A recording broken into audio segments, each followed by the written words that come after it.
All right, well, hello everyone. Welcome to the 371st meeting of the New York Comics and Picture-story Symposium. This is a weekly reading series, lecture series of people who make comics, people who write about comics, publish comics, distribute comics, and work with comics in some kind of way. The series was founded by Ben Katcher about a decade ago and is funded in part by the Will and Ann Eisner Family Foundation, who provide compensation for the people who speak in the series.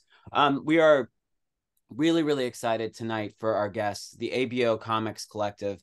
They're a collective that in my capacity, a small company I run called Domino Books that distributes comics. I've been very grateful to be able to work with them.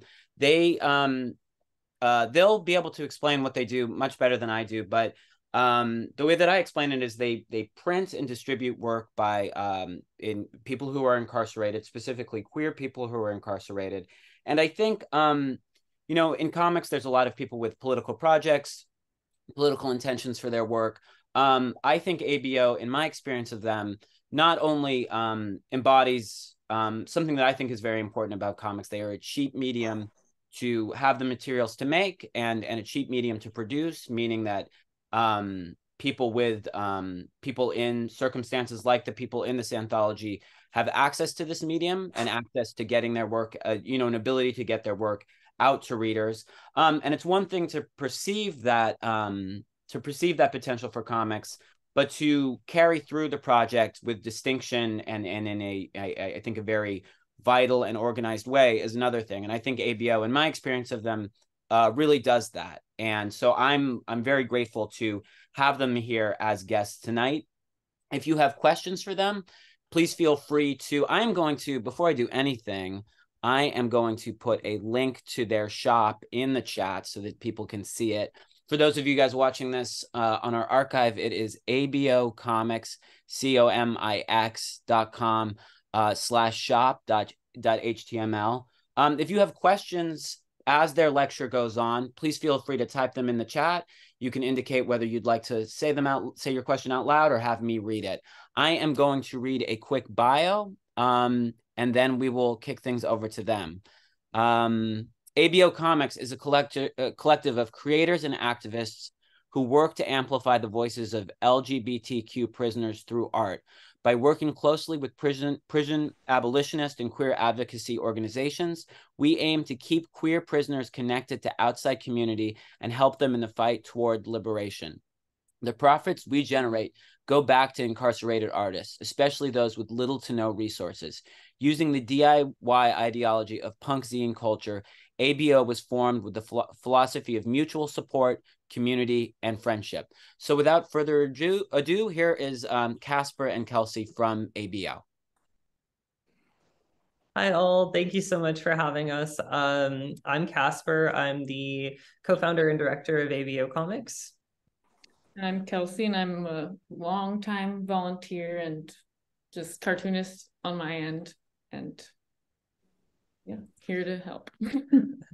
Awesome. We're broadcasting to you from our headquarters in Oakland, California on Telegraph Avenue. We recently acquired our own space after about 6 years of mostly just bouncing around from either apartments or random studios we were renting. So we finally have our own storefront and art gallery where we can showcase the hundreds, if not thousands, of pieces of individual artwork by incarcerated queer artists, as well as we have a bookshelf behind us that has dozens of the publications that we've put out, zines, and other sorts of artwork and crafts made by incarcerated artists nationwide. So I guess we'll just start, and we'll give you a little bit of background here. I'm going to share our screen so we can do a PowerPoint that we made.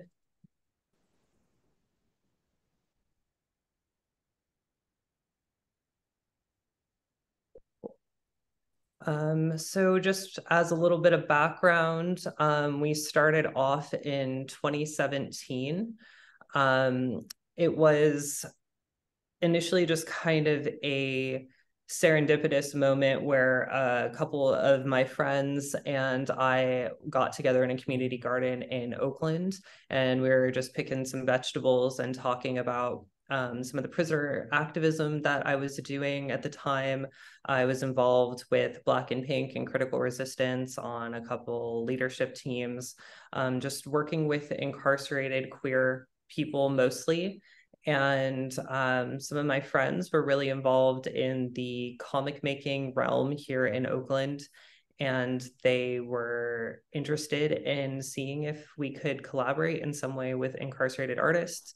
So at the time, I was pen paling with a bunch of people inside who were sending art all the time to me. I was basically trying to unsuccessfully help them sell their artwork on platforms like Craigslist or Etsy. But it didn't seem like it was really going very well, and I was just accumulating a ton of artwork.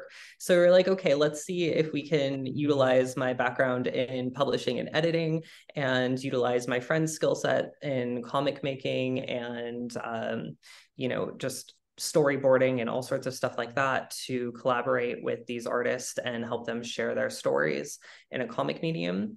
So we reached out to all my friends on the inside, asked them to submit a comic, and we also did a call for submissions advertisement in the Black and Pink newspaper, which circulates to prisons nationwide. And we got such an immense and overwhelmingly beautiful response to that ad.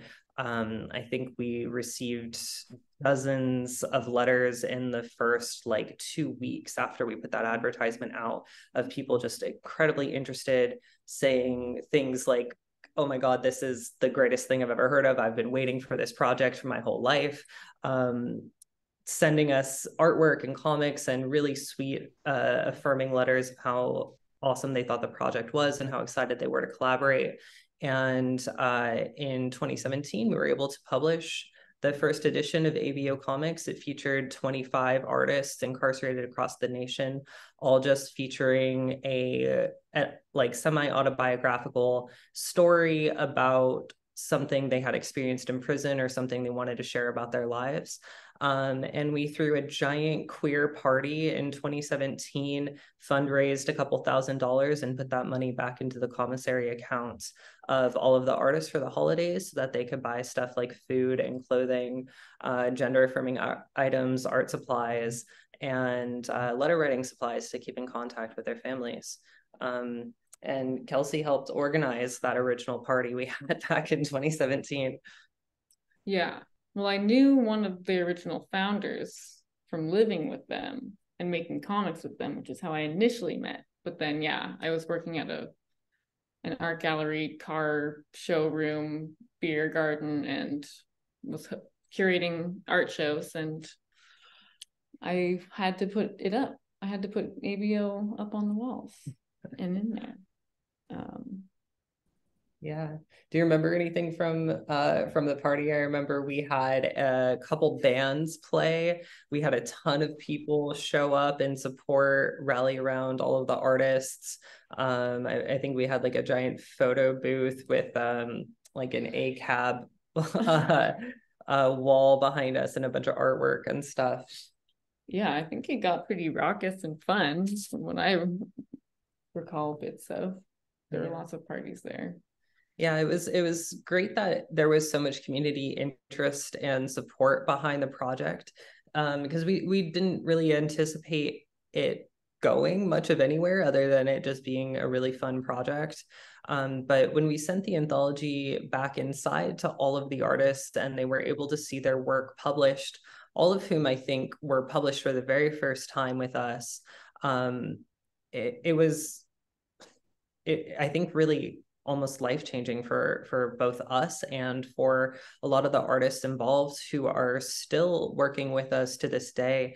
Now we've published 6 annual anthologies. Here's some more of what we do.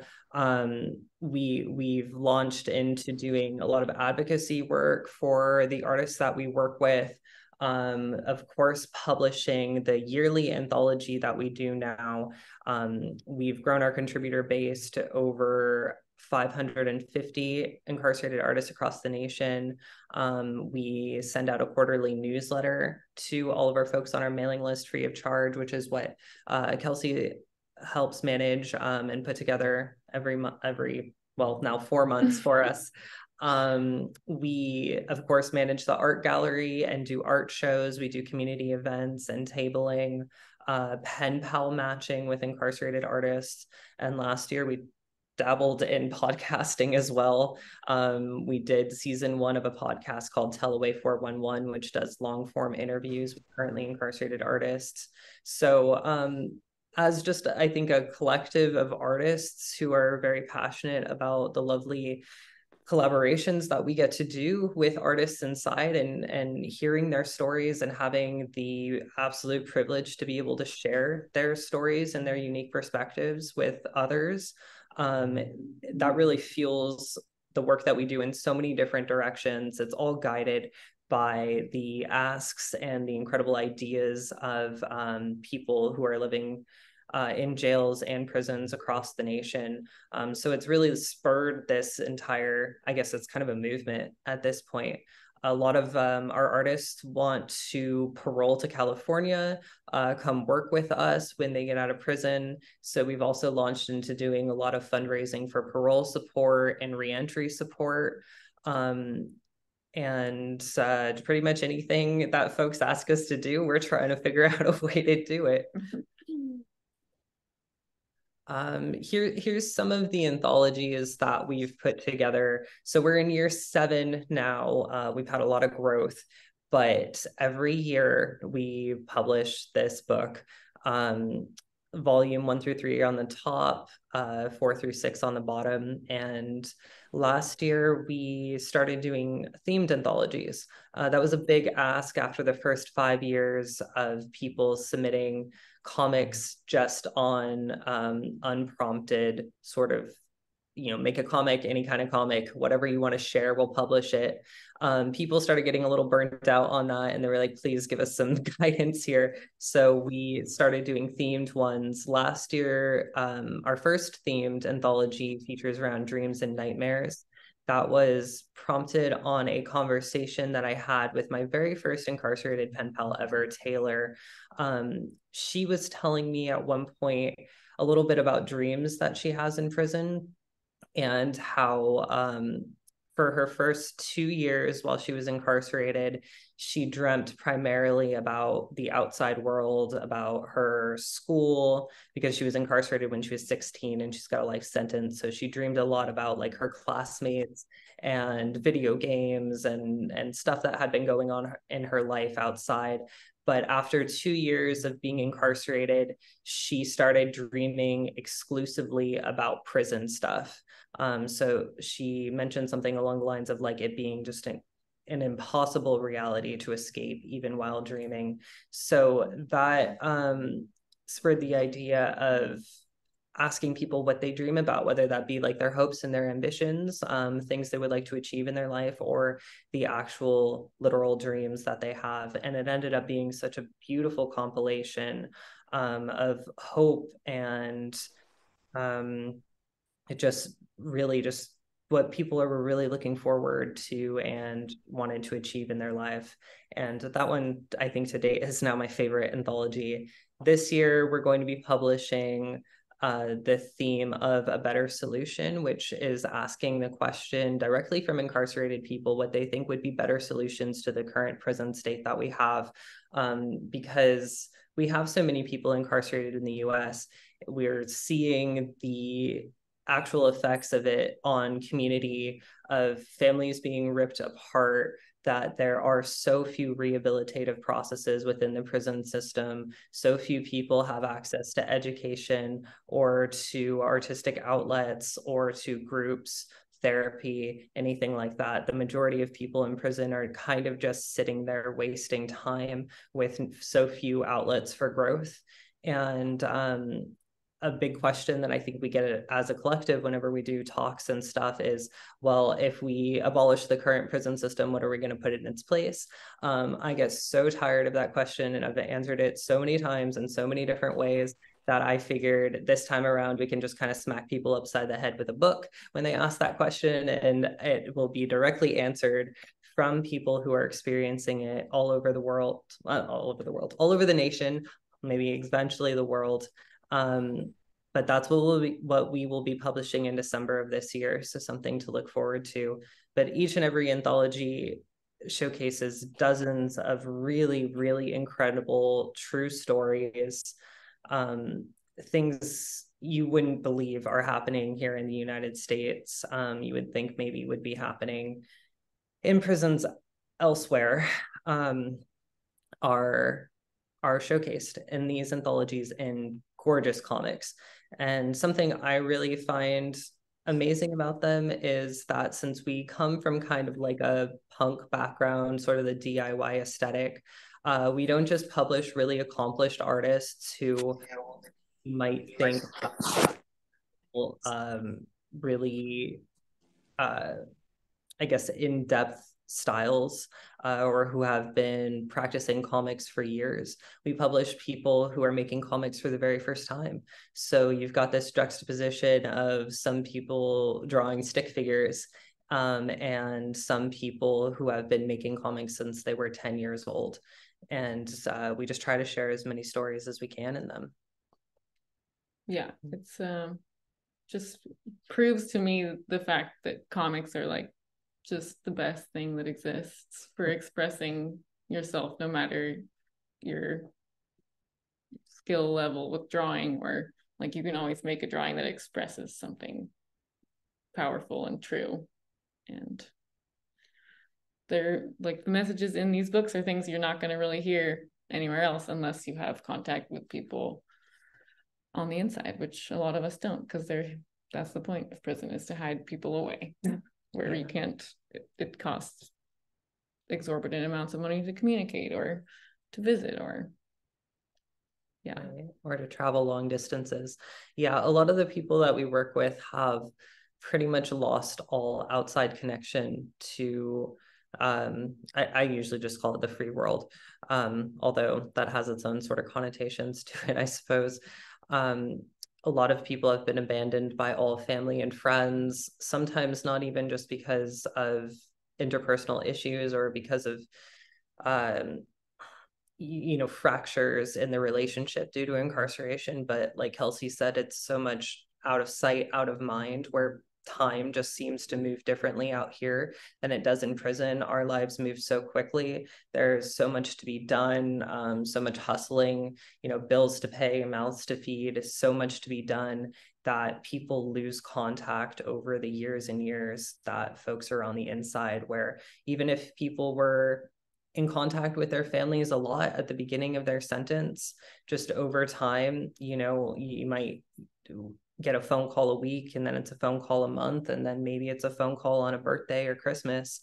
And that's life out here too, but it's definitely amplified in prison when that entire sense of identity and sense of autonomy over your life is completely fractured, and every minute of your day is controlled and scheduled and really up to the whims of prison staff. It can be especially mentally, emotionally, spiritually devastating on folks. So having this outlet for artistic creation and something to look forward to getting published every single year has, we've gotten so much amazing feedback from people in prison that this project is something that it's something that they look forward to so intensely that they're really excited to get to contribute to it every year. It's become a family, a real intentional community. And word is really spreading like wildfire throughout the prison system, where we haven't done any sort of really outreach or marketing since 2017. And yet just completely organically, we've gone from 25 artists writing us to, I think we have over 600 people in our address book now, who have written us a letter since 2017, and most of whom are still sending us letters and artwork on a yearly basis. So it's really incredible to see what has grown from this. This is something by one of our friends, E.L. to Donna. Every year since 2017, we've been publishing in the anthology at the very beginning of it, right after the table of contents, this series called Making Comics Under Prison Conditions. E.L. always does a comic for us, if not multiple comics for us, but also writes a really amazing handwritten piece every year about the evolution of learning comics inside prison, giving some information and background on the materials that are available or not available inside prisons, the issues and the conflicts that arise in trying to get the materials when you don't make any money, like in Texas, where people are forced to do hard labor, but they're not paid for anything, but still expected to cover medical copays and buying all items from commissary. So some of the issues with like financial logistics and making comics or artwork, some issues with things like prisons bounce people around from unit to unit all the time with no explanation. Sometimes just on a whim, people will get pulled out of their cell at 2 a.m., put on a bus in chains and transported across the state to a completely new prison. And they don't have any time to pack up their property, nor are they allowed to. And then more times than not, the prison, quote unquote, loses the property. So we've had a lot of people write us over the years that they had been spending months making a comic for the anthology, and then something like that will happen, and all of that work will be completely lost. There's also been issues where, people will be spending a lot of time making a comic and something will happen in the day room, like somebody else will accidentally spill coffee all over it, and then they have to start completely from scratch. And that can be a really frustrating experience for people. Or we've even had worse things happen, like one of our friends had a stroke and was in the hospital for many months, which led to him not being able to complete a comic for us. We've had people die, unfortunately, in the middle of making comics for us, and us not being able to find out any information for a very long time. And you hear the worst of human stories come out of prisons sometimes, and then you hear the best of the best, where despite circumstances being very bleak and things being difficult, and there not being a lot of resources or support, people will still make really beautiful, incredible, inspirational, wonderful pieces of artwork. And people laugh and they share that with us, and people cry and they share that with us too. And that's been, I think, for me, maybe the best part of getting to do this job, is that I have more friends than more love in my life than I ever thought possible. And it's really weird that all my friends are in prison, but it's also a major blessing to me that I have this much love and these many really just incredible people sharing their lives with me essentially through art. Yeah, I think do you want to go to the next slide, or we can see the... Okay.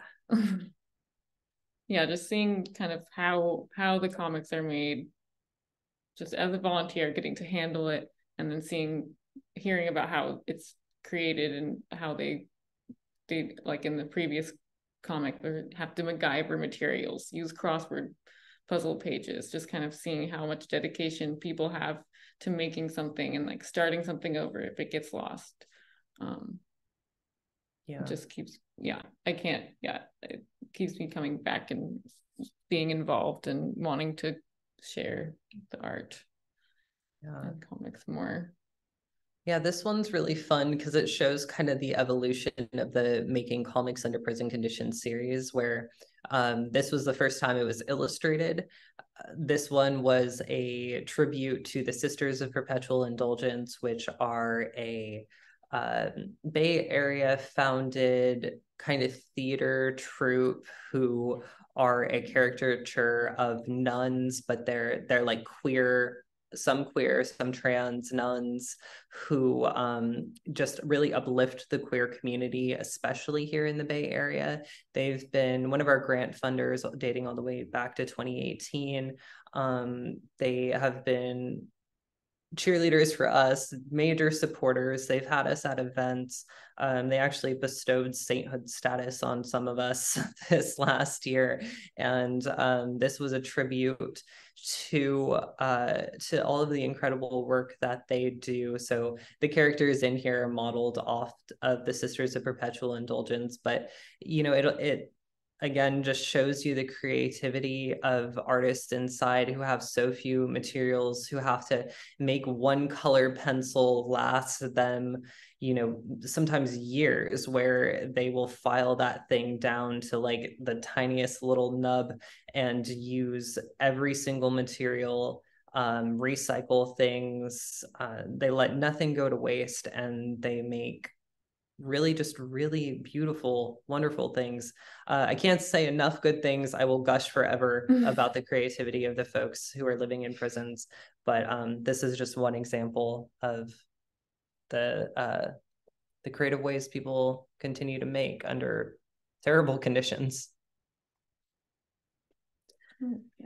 Yeah, so here's a collection of just a few of the publications that we've done in the last few years. Apart from the anthology that we publish on a yearly basis, we've also branched out into publishing all sorts of graphic novels and comics, also autobiographies and memoirs, omnibus collections, original research. We've also done poetry collections. Couple of these, I guess I can kind of gush about a little bit, but I don't know if there's anything you want to say. No, first. go for it. Okay. Anyway, but straight up on the top left is a collection, an omnibus collection by our friend Coco Wyatt. Every year in the anthology, she does a series called Shades of Grey, which are her experiences growing up at Louisiana State Penitentiary, which is also commonly known as Angola. If any of you all have heard of the Angola prison riots that happened, that's that prison. It's known for being a cesspool of human rights abuses, for work chain gangs happening. It's known for prison slavery. It's also known for forcing prisoners into doing things historically like prison rodeos, where they would offer folks who were incarcerated good time credits if they would participate in basically animal exploitation and exploitation of their own bodies for entertainment and sport. So this compilation from Coco shows some of those Shades of Grey pages, but it also shows comics that she's been working on during her entire time incarcerated. She's been making comics since she was, I think, 10 or 11, and they have basically been her lifeline. They're her artistic outlet. They're how she expresses herself and how she stays sane through all of the horrible things that happen in that prison and all the things people are subjugated to. She also has a really incredible partner there who does leather work. He spends like all day in the prison craft shop making collars, making bags, making necklaces, and just like the most amazing crafts that you've ever seen. He sends them to us. We help him sell those things at like craft fairs and book selling events, stuff like that, and then we're able to send the proceeds back to them to continue to create this art. I probably don't need to spiel about every single one of these books, but they're all incredible. The COVID one came out in 2020. this was a rush job when we were seeing prisons on indefinite lockdowns where people didn't have access to masks or hand sanitizer or anything remotely resembling social distancing in prison. Lots of people were getting sick. A lot of people were dying in prison. So we asked everybody to share their experiences with us and publish that into a quick anthology. The Atlas of Billy Dean is beautiful. This comes from a prisoner in Texas who was taken by CPS at a very young age, subjected to some of the most horrific child abuse I've ever heard of in my life. And it's a just gorgeous art book of all that he has experienced, both in and outside of prison. Pod Life's really cute. It's Sunday Funnies style comics from a old gay dude in Texas who just likes to play practical jokes on the younger queer guys there. And it's just really cute and very silly.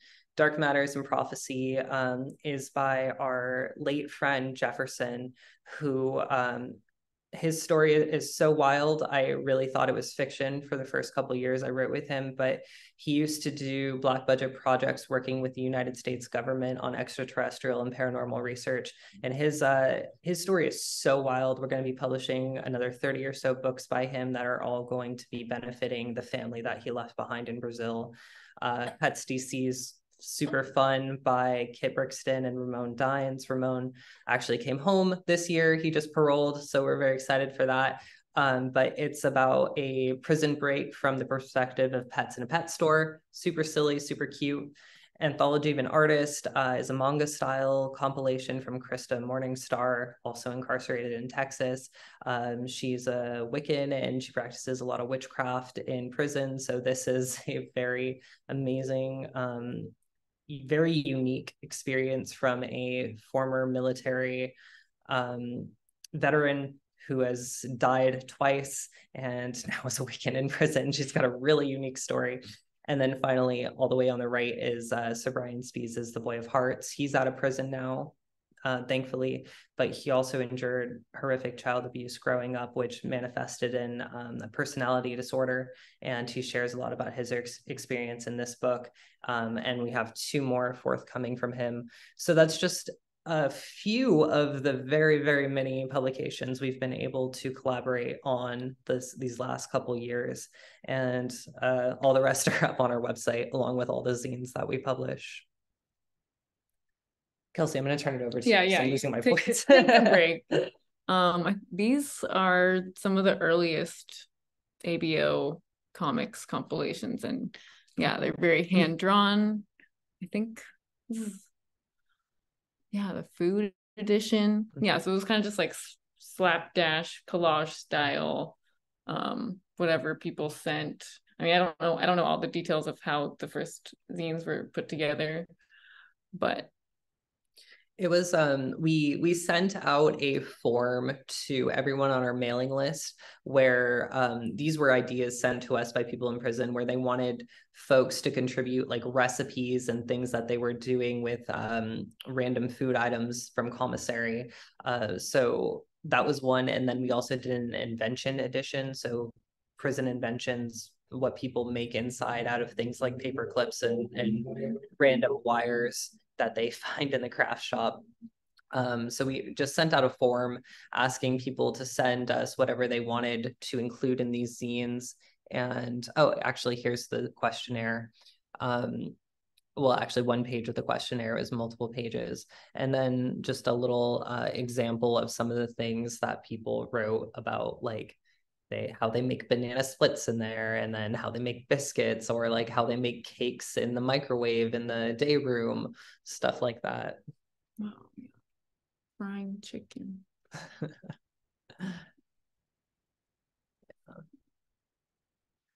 I guess we could talk a little bit about the actual book making. Kelsey's really incredible at utilizing InDesign to put together our newsletters, and then we also use it to put together our books every year. Years ago, one of our volunteers made us this really cool like how-to guide that we share with all of our volunteers who are interested in doing editing or doing bookmaking.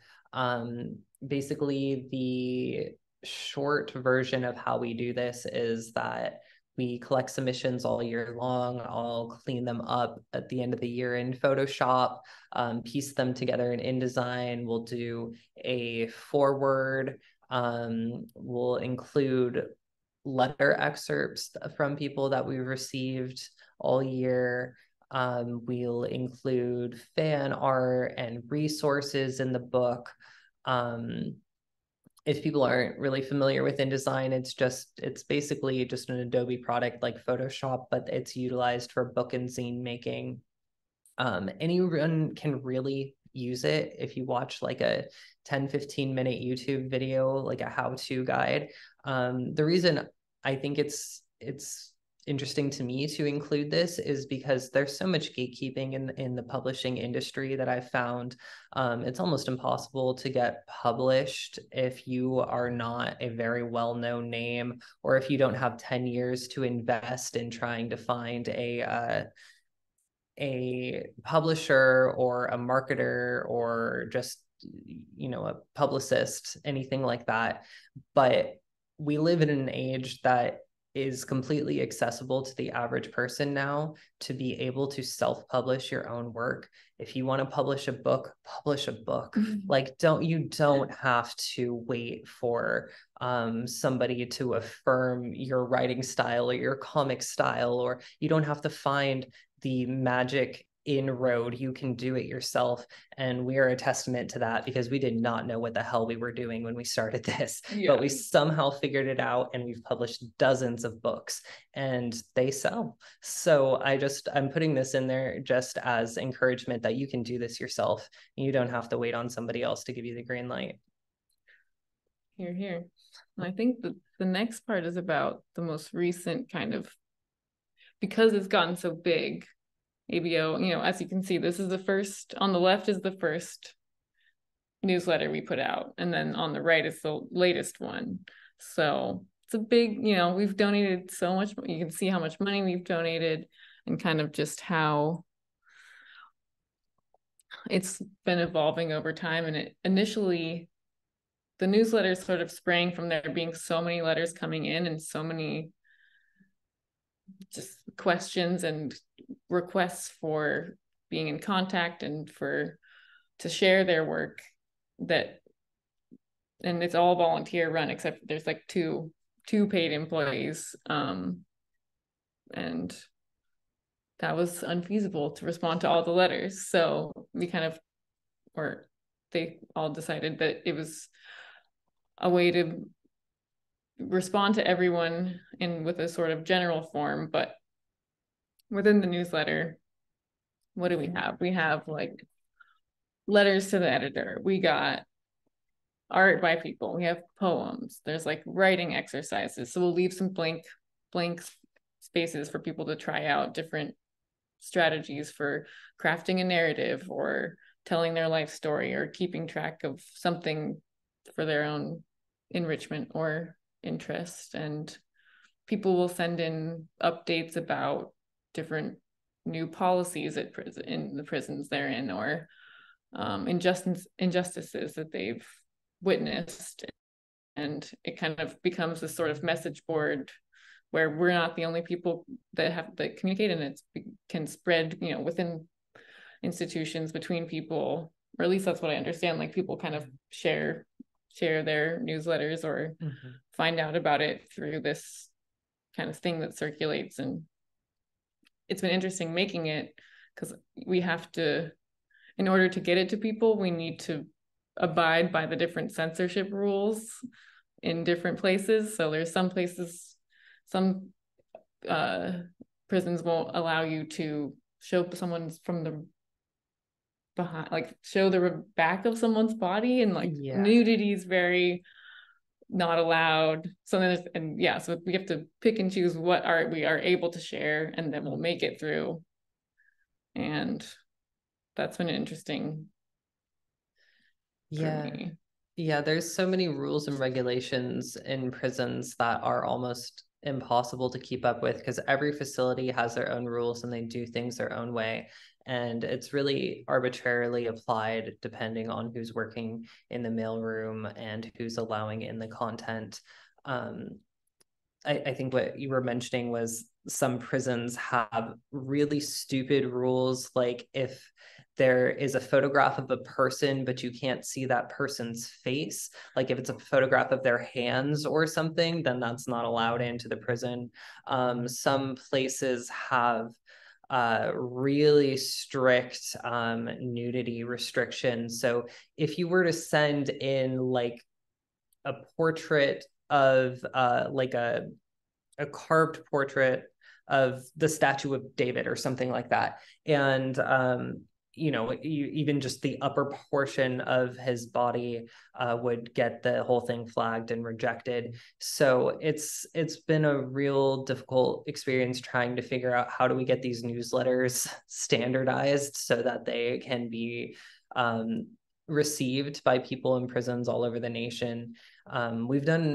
Kelsey's done an incredible job at making sure that that works. Every time we have to censor some stuff from time to time, but yeah, being able to share incarcerated people's artwork and poetry and letters and all of that stuff with the community all across the nation, and then people can kind of see what other folks are doing and inspire one another, and really feel connected despite the fact that like they have no way of contacting a person in a different prison, but they can see the cool shit that they're working on. It has been a really amazing project to get to do. Yeah. And like, or being a cartoonist just in zine world, in the general world, it feels a lot different to make a publication where I'm like, people are waiting for this. This is like an outlet for them in a way. It's a way for them to connect and feel heard and seen. And I feel very lucky to get to make the newsletter and have that it can get to all these places. And it's just, yeah, different, very different from the general comics world sometimes, although I love comics world. Everyone's great. Let's see what's next. These are some photos of art shows that we've gotten to do. The picture at the top is like one of the first art shows we ever did. It was at Classic Cars West, which was basically our launching off point, our very first office space and storefront kind of area, art gallery.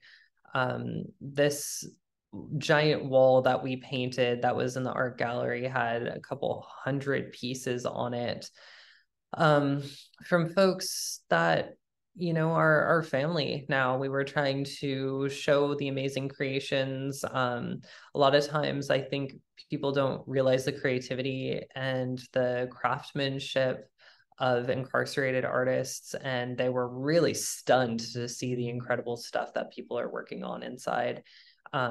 So that was a really fun, like, first art show we ever got to do. The bottom two on the left and middle are from Holland Gallery, which is a place that Kelsey got us connected to. Yeah, it's a kind of community art space in beautiful Reno, Nevada. And it was fun I kind of curated this other art show next door, and then I was like, wait, we got to get ABO. We have to do this together. So they got this cool room in like a former pool supply, or that had been a former pool supply room. And they just made it look really beautiful, and we got to share it with people in Reno and go play slot machines after. No, yeah. But I think it was a positive thing, and we got to spread the word a little further. And it's always funny putting these art shows together because there's just so much art. Like, I don't even know what size room you'd need to show everything and give it its due and let people see all the detail and just different styles and stories. And so it's funny. And I'm remembering like putting together this first art show and just so many shelves we had to get, and like making a price list was just this momentous endeavor because you want to share everyone's kind of backstory, or, you know, make sure that you get all the information out there. But there's so much of it.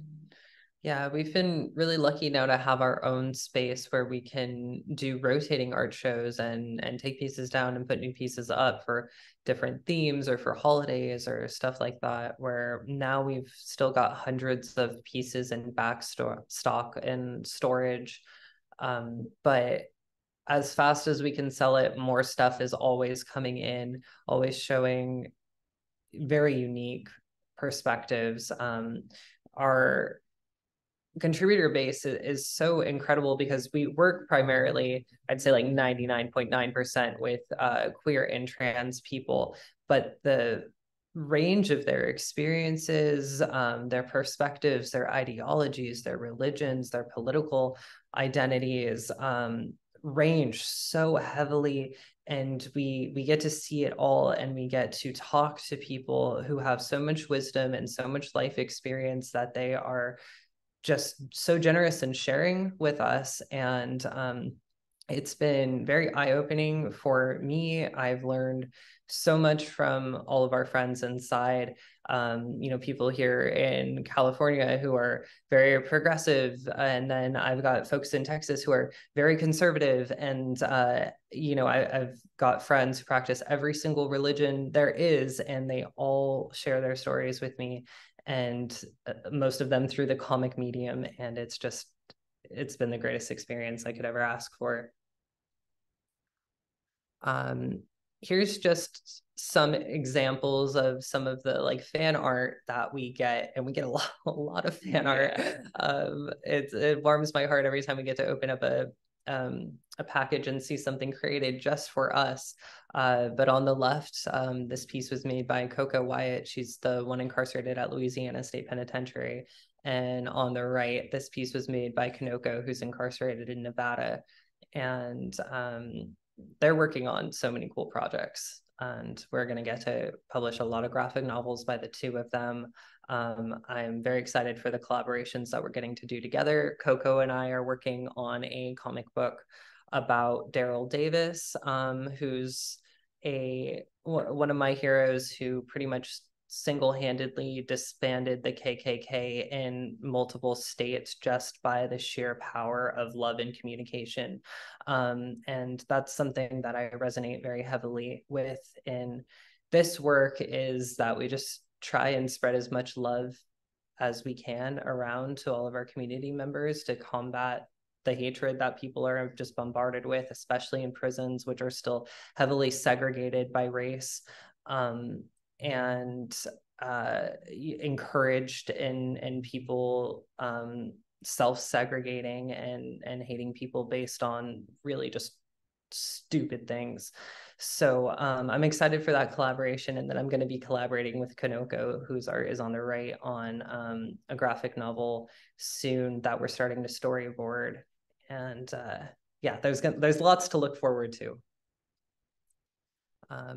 And then just some more kind of random art from a lot of our contributors, showcasing just the different styles, different ways people can do things with ballpoint pen or colored pencil, or we don't really have any watercolor in here, but a lot of people do watercolor paintings.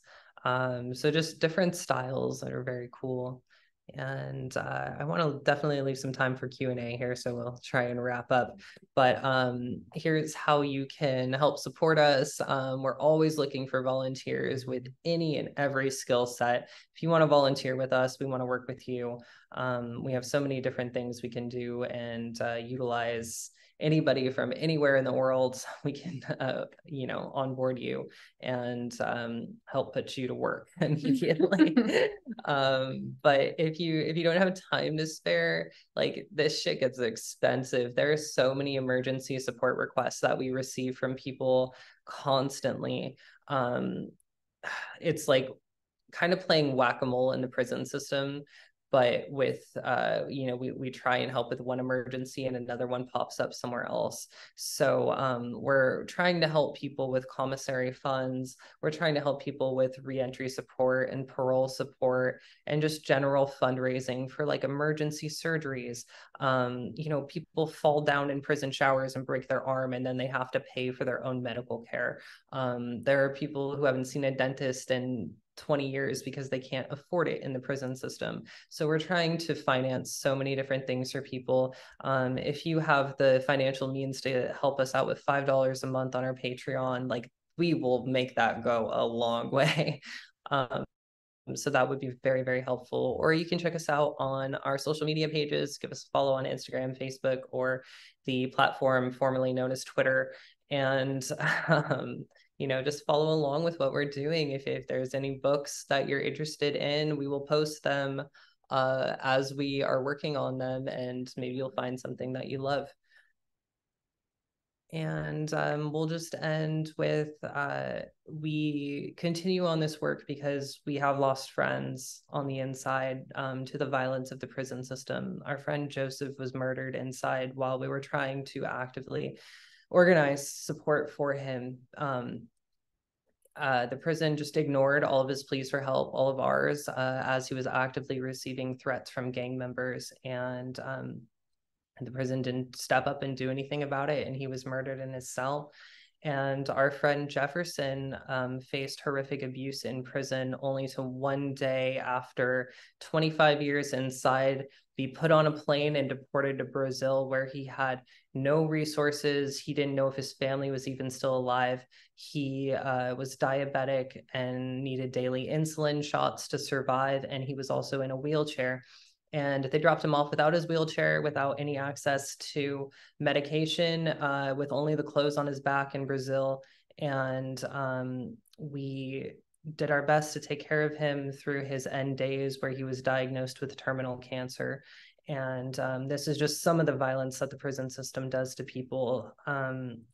But we continue this work in their memory, and we could definitely use your help. So that's about all that we got for you here. We'll try and open it up for any questions. And thank you so much for being here with us. Well, thank you guys. That was incredible. And I really, sometimes with these things, I have a few questions noted down to ask as the presentation goes. But for you guys, I have a whole page full of notes of questions I'd like to ask.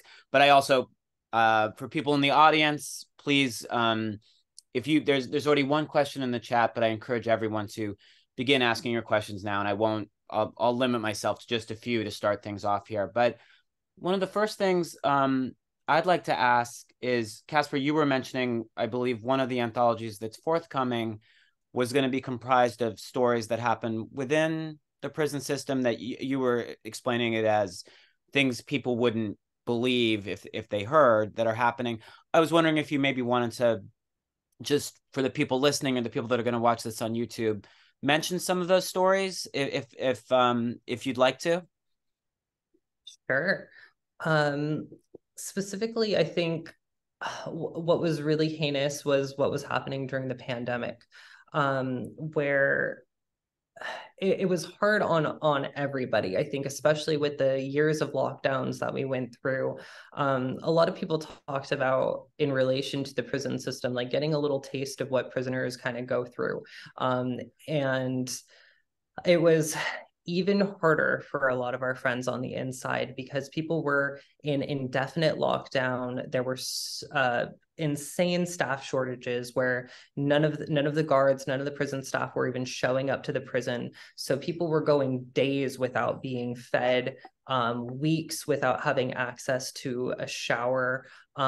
People were getting sick and quarantined just with a bunch of other sick people, but just kind of left together, to essentially, at the time, nobody knew really, like in the first days of the pandemic, nobody really knew exactly how deadly it was or what the effects were going to be. So people were just left quarantined together to essentially what they thought would be just to die.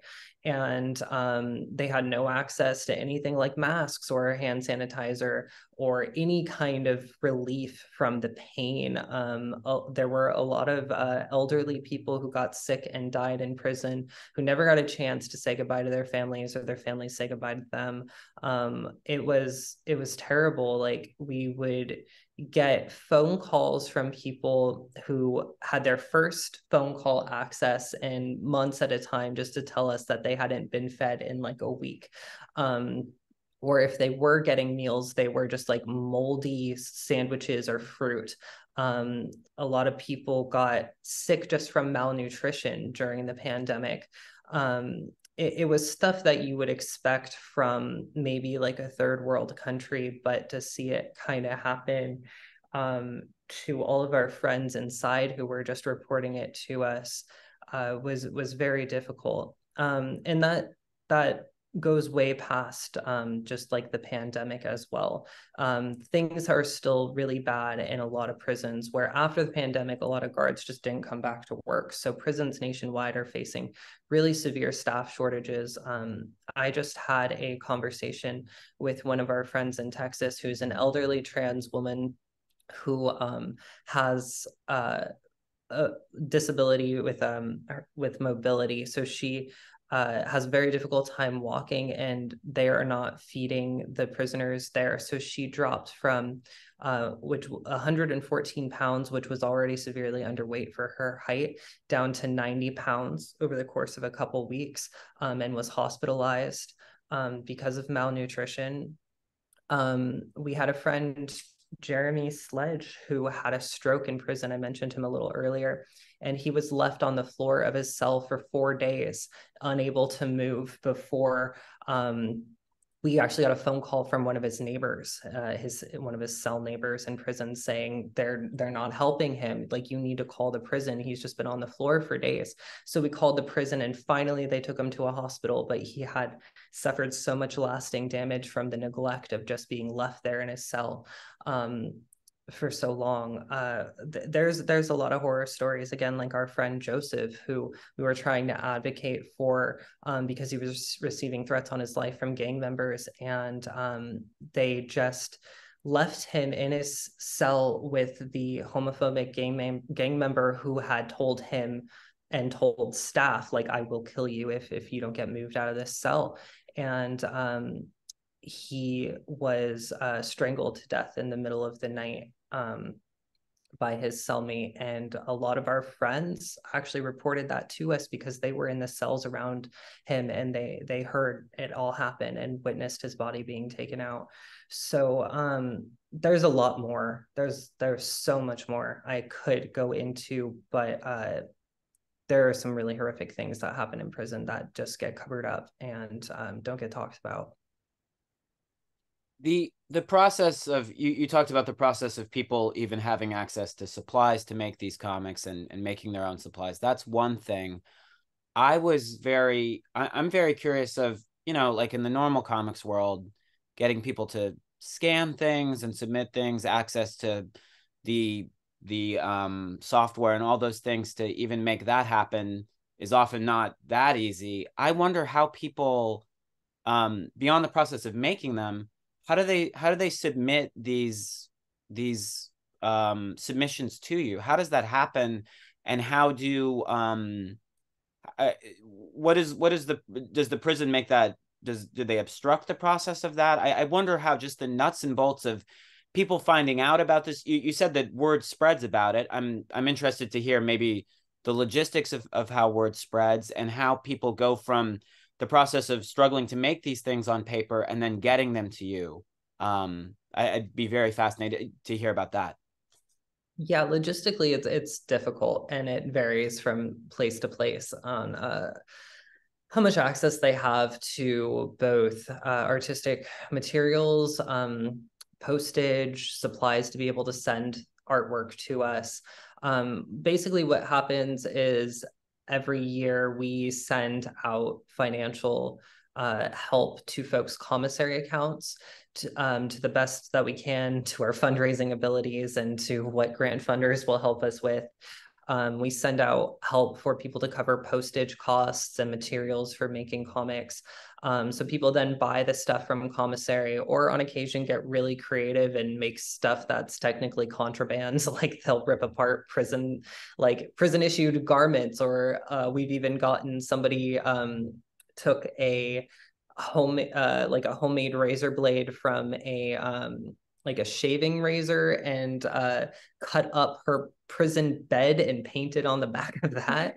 So people get really creative with the things that they they send us, but basically they buy the postage and stuff from commissary, or on occasion, if it's allowed in the prison, we will order care packages for people from an approved vendor that have art supplies in them. So some places allow art stores like Blick to send materials if they're bought online from somebody. So they'll send it to us through the mail. We'll scan it all in, clean it up in Photoshop, again, put it in InDesign and publish it. Yeah, as far as like how word spreads, prison's big on gossip. It's just, you know, people have a lot of time and not a whole lot to do, so they talk, and they talk a lot to a lot of people. And so word of mouth has been really big for us, where we'll publish one person and we'll send them the book, and they will share that book with all of their friends, and then all of their friends will start writing to us. Our books are in a lot of prison libraries. We're in the backs of resource guides and published in some other books that gets distributed along to prisons. People will read our newsletter and then leave it in the day room, so a lot of people will pick it up and start writing us that way. But mostly just, I think, you know, people just sharing with their friends. And then again, people get bounced around from prison to prison all the time. So if one person has a book and they get moved to another prison, then they're sharing that book with all their new friends at that place. So it's grown out of control, basically, that way. I had a question for Kelsey, because you do things in you know, the non-incarcerated comics world, and I you know, one of the things that's very intriguing to me about your project is I do think comics at their core have a radical potential, because they're accessible, and any, you know, they have this combination of text and imagery that can communicate to anyone. People that are people can read stories through comics even if they're illiterate, and they can make comics without any training. And what they can do with this medium can be effective regardless of what situation they're in. It can communicate and interact with other people. And I'm wondering if you, even in the radical world of underground comics or self-published comics, if you see a certain conservatism that is surprising to you, given the potential that you see with what ABO does. I think there are, in the wider comics world, people seizing the potential of what this medium can do in this way, but I'm often surprised by a conservative kind of rule-based thinking, even in experimental iterations of comics. But I'm just wondering what your take on that is. Let's see. It's a very loaded question, but yeah, I'm trying to think of, I feel like I definitely run, or like I'm more attracted to comics that kind of are not within the bounds, or I go to Zine Fest, but I get really anxious. I'm kind of like, I don't know, I'm sort of in my own little world, and I know the people that I really follow and whose publications I'm interested in really kind of push the bounds of what is considered a comic. Or I feel like Floyd Tangeman, Dead Crow, just really including stuff that's dense or not immediately linear, or so I feel like maybe that has made me appreciate ABO Comics more, but I don't know if I'm answering your question very well. But I think that, yeah, I guess the ABO philosophy of publishing is definitely just so much more expansive and exciting, and I think makes you really think about what a comic is and how many different things you can interpret. And I think it's cool because it's hard. It can kind of slip under the radar. Like, it's ChatGPT can't interpret comics. Like a censor, I feel like it takes a little bit more interpretation and synthesizing to get, I mean, it's instantaneous, but then you can hide secondary, third, tertiary meanings or symbols or throwbacks or shout outs to people that might not be detected. And I don't know if I see that as much in comics and zine fest and stuff that I see, but yeah. Paula, I have more questions that I want to get to, but I'm going to ask a couple of the audience questions. Paula asks if you guys can comment on for-profit prisons, or if you have thoughts that relate to your project about for-profit prisons. Yeah, I think that that's a very big talking point within the last couple years, is the idea that like for-profit prisons are absolutely an abomination, and there should never be anybody profiting off of like the enslavement and incarceration and trauma and just devastation of communities. And I agree as an abolitionist that there should be no prisons. But I think where the conversation gets kind of diluted is that for-profit prisons, I think, are seen as like a higher enemy than just state-run prisons, but I'm seeing the most horribly just awful human rights abuses happening in state and federal prisons. And for-profit prisons often have much higher regulations and standards and rehabilitative programming than state and private prisons. I don't like them. I don't want them to be there, but I think that they are not at a higher rate of just horribleness than what I'm seeing in state and federal prisons.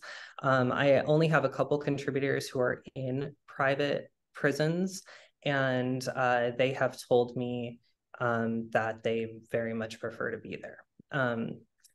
They are just in from what I have heard, and this is just my own personal experience, so definitely not speaking at large here, but they have told me that they actually receive meals on time, 3 meals a day, hot meals. They have access to higher education.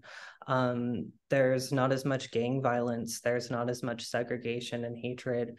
But the people that I know who are at private prisons are also tend to be elderly, and people who have pretty much not too bad of a record, to put it in a weird way, I guess, who don't have much on their record during their incarceration and have been moved kind of to like a better place by prison standards. So my personal feelings on private prisons are that they are still prisons and state and federal prisons have horrible records, horrible human rights abuses happening. And I think focusing on all of it is good. Focusing on just tearing down private prisons because they're private, I think, really overlooks all of the horrible things that are happening in prisons in general. So just kind of keeping that perspective in mind,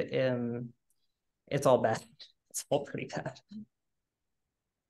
Randy asks, and you touched on this in the beginning, your own history with, I think, working with these issues prior to ABO a bit, or you touched on it, but he asks, how long have you been doing this work with prisoners? And I guess I'd kind of expand that to, what is your history with this kind of activism, or what drew you to it prior to this project, and maybe, yeah, just maybe re-emphasizing how long this project has gone on. Sure. I entered a prison for the first time in elementary school when I went to visit my uncle who was incarcerated. That was a interesting experience for me because my parents drove me out into the middle of the desert, and I visited my uncle who was an addict and who was going through heavy withdrawal symptoms when I visited him from the other side of a sheet of glass over a telephone, and was watching him in a very severe state of mental decline and fear. And that always kind of had a little bit of a lasting impact on me as far as like what the prison system actually is, because we have this sort of like sensationalized kind of media driven idea of what prisons are like. And some of it's accurate and some of it's really, really not.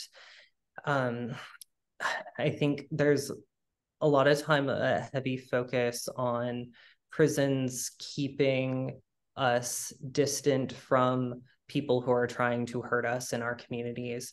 But there's very little media focus on the devastation that prison takes on the human psyche for people a lot of times who are going through horrifically, nightmarishly difficult situations in their life. And I saw that firsthand at a very young age with somebody that I loved. And so I started doing advocacy work with prisoners when I was a little bit out of high school. I started pen paling with my first pen pal in 2010. She is a trans woman incarcerated in a men's facility in Texas. She's got a life sentence, incarcerated at 16, and expects to die in prison. And we've grown up together through pen paling. I visited her once in Texas. We talk a lot on the phone. We do video visits. She's grown up in prison and transitioned along the same timeline as I did. So we both started hormones, but going in the opposite way. We've both undergone medical operations for our transition, and we've supported each other through that. She's one of my best friends, and she is who I blame for A.B.O. Comix' existence. She introduced me to so many of her friends inside prison who are beautiful artists and beautiful people, and have inspired a lot of my life's trajectory. And I'm very blessed to get to know so many people in prison who are just amazing. They're just so incredible. And I think it's just a tragedy of our society that we lock people up, throw away the key, and forget about them, because they're our family and they're our community, and they have amazing stories and amazing talents and so much wisdom to share, and you know, shit that they go through too. And I guess, yeah, that's sort of like why I've been dedicating so much of my life to this, is that it's very personal for me, but it's also I think it's personal to all of us who are just kind of living in this society. I think at this point we all pretty much have been affected by it in some way or another. Kelsey, do you want to talk about your history with this, or? Yeah, sure. I mean, I feel like I really got involved when I think being one of the former co-founders kind of invited me to just a meeting, like screen printing. It was kind of coming at it from the art side. And I think I know growing up, I didn't know anyone that was incarcerated. And I grew up in a really small town where just like the cops kind of terrorized the teenagers, but nobody really got in trouble. It was fantasy land.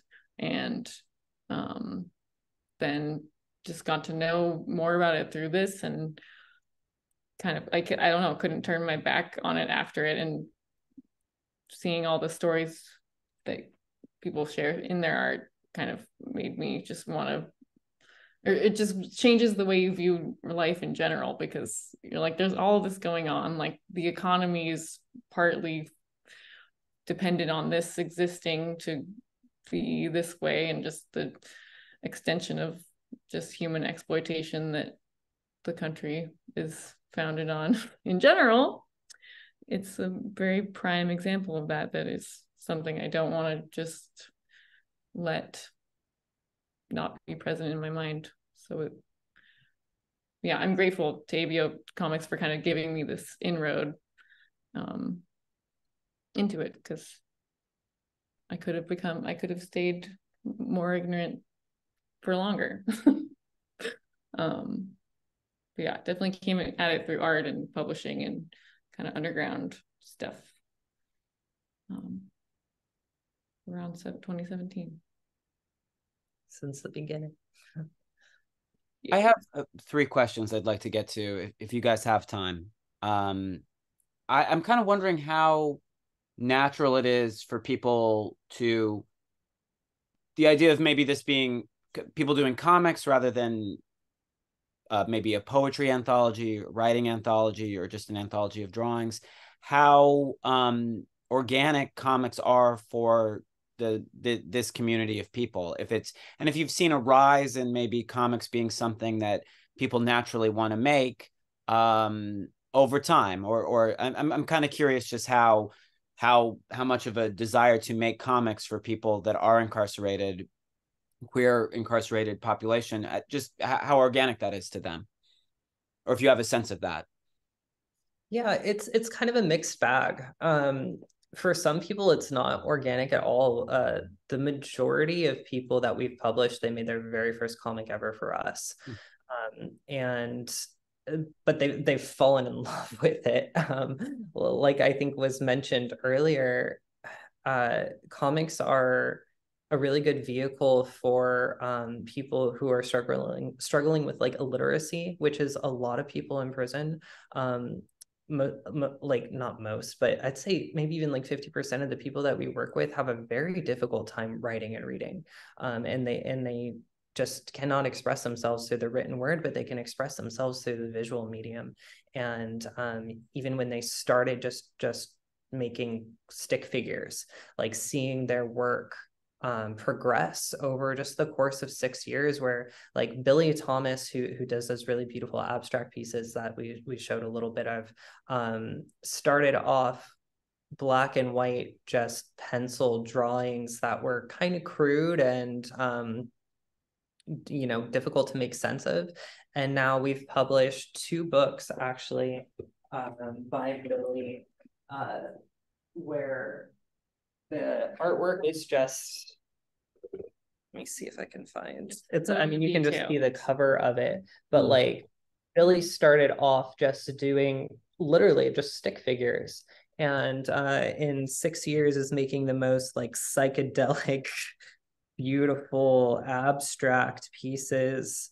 It's a really, really cool compilation, I think, actually, this book, because it showcases a lot of their work from all the way from 2017 to 2022, and you can see kind of the evolution of it. Billy now just like sits and draws every day, all day, every day, and really channels like so much beautiful energy into their artwork by expressing, I think, trauma and underlying emotions and bad things that have happened to them, and just kind of getting them out of their brain and putting them on paper. And it has become astronomically impressive. So comics are, I think, I always struggle with saying this, but I've seen that they have been really life-saving for people who are incarcerated. Making art it's a lifeline for people, channeling, the essence of creation just to heal and process trauma and process circumstances and grief and longing and hope and all of these things through comics. It's mind-blowing what this medium can do. Yeah, and because there's no set rules for how it's done, like it really can, people can adapt it to however they're able to express themselves, or whatever like emotion that words cannot capture, or that words can, but then an image can do better or can add to. It's really a flexible and amazing medium. You guys mentioned like avoiding the censorship that you would have to structure the newsletter around. I'm wondering, with the comics that come in, I'm wondering how people can, if they sending artwork. I was very fascinated to hear that they're sending like the actual art to you in the mail and you're scanning it. How censorship is handled from the prison for maybe content that people aren't allowed to send out. And I'm wondering, I was intrigued, Casper, when you were talking about some of the publications, and you were describing them as being that there's something sweet about some of the publications, or cute. And I'm wondering if there are sometimes submissions that are, I'm wondering where, if you guys ever, if there's content that's sent to you that you're ever uncomfortable printing, or what your standards along those are. I mean, it seems to me that what is sent to you print, but I'd like to hear that more specifically, or how that works. Yeah. We do sometimes have to censor content. I try to publish everything that I can, but sometimes we'll have to put like a censor bar against over genitals or over like exposed nipples in cartoons or something like that, just to make sure that they can get back into the prison. Right.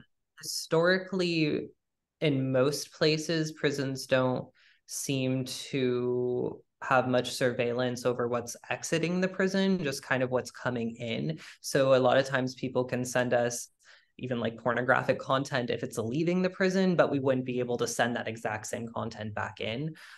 So we try to be, we try not to alter people's artwork much unless it's going to make it so that it's completely inaccessible for everybody else to receive. So that's the only time we really ever censor stuff. But yes, I do get content that makes me uncomfortable from time to time.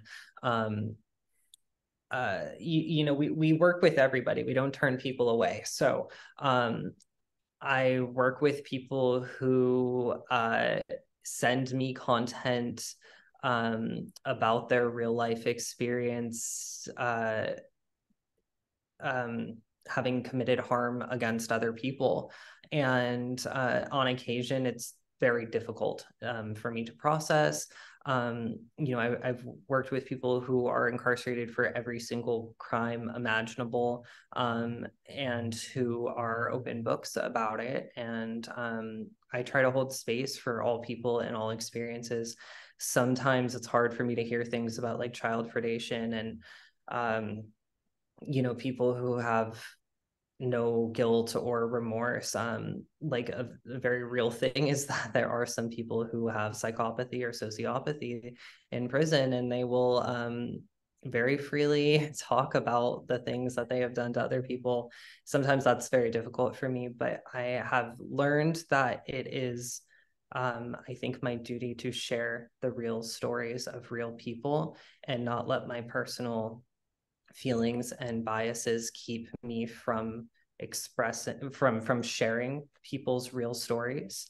And in that sense, I don't really pick and choose much what goes into the publication. If people submit a comic to us and we're able to publish it and it will make it past prison censors and stuff, we try to publish the vast range of experiences and ideologies and perspectives, because they're all still our brothers and sisters and siblings inside prison. And I think their stories matter and their perspectives matter. And whether or not I agree with it or am comfortable with it, I think it's still real.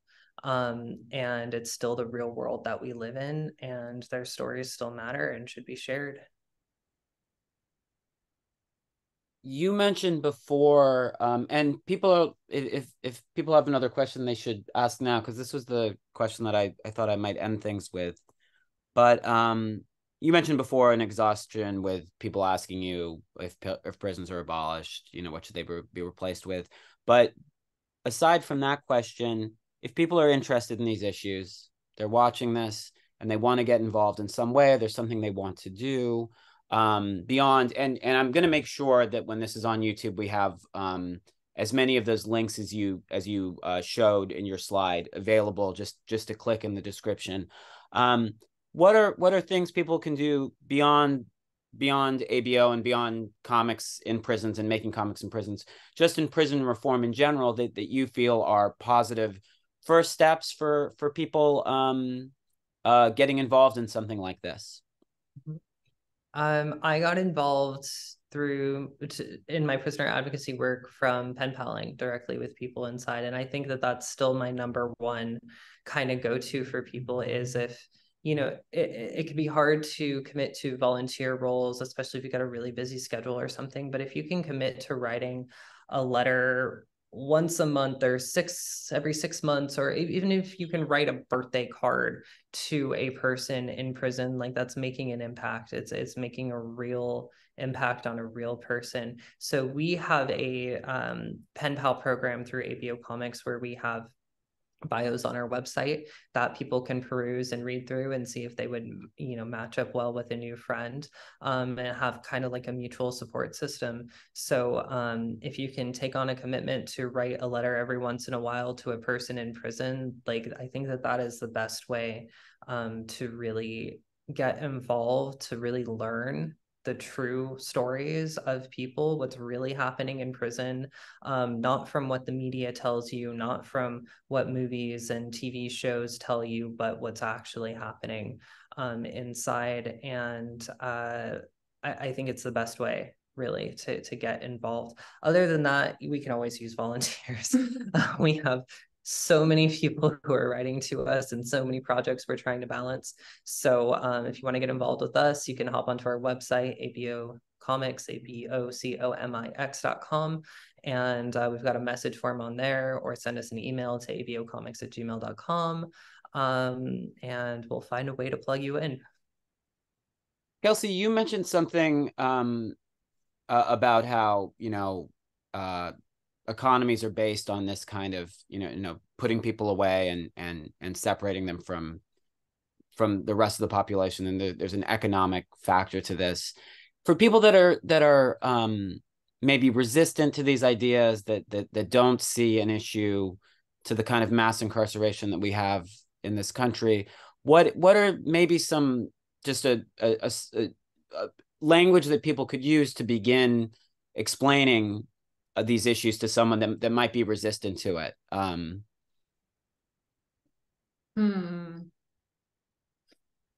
Sorry, question. I mean, I think it just learn about it from people inside, and just look at the effects it's having on different populations where it's more prevalent and how that is manifested. Like, I feel like there's such a long history that where it's not for people getting better, it's to remove them and exploit them in a more expeditious way. Gosh, how would I? I mean, everybody's coming to this from a different background, a different experience. You know, I very much empathize with people who have been hurt and are scared and want to see whoever has hurt them punished, or at least kept from society. I hear that, and I feel that so deeply. And I think everybody is harmed when we continue to perpetuate this cycle of harm, where you know, people who are victimized generally don't find any healing outlets through the prison system. They're not offered generally, like, it's somebody goes to prison and then that person is still left to deal with the devastation of whatever happened to them, and then the person inside prison is now devastated by a whole new series of circumstances, and everybody's hurt. Everybody is just left hurt. And that's just making our society like one giant ball of pain and sorrow. And I think we can, as human beings, hold empathy for both sides, because we're all humans in this, and we're all capable of darkness and devastation, and we've all been harmed, and we've all harmed others. And there are better solutions than what we're doing right now, where it's just leaving everybody kind of in ruin. We can do better, I think. Yeah. Well, I'm sorry. What were you saying?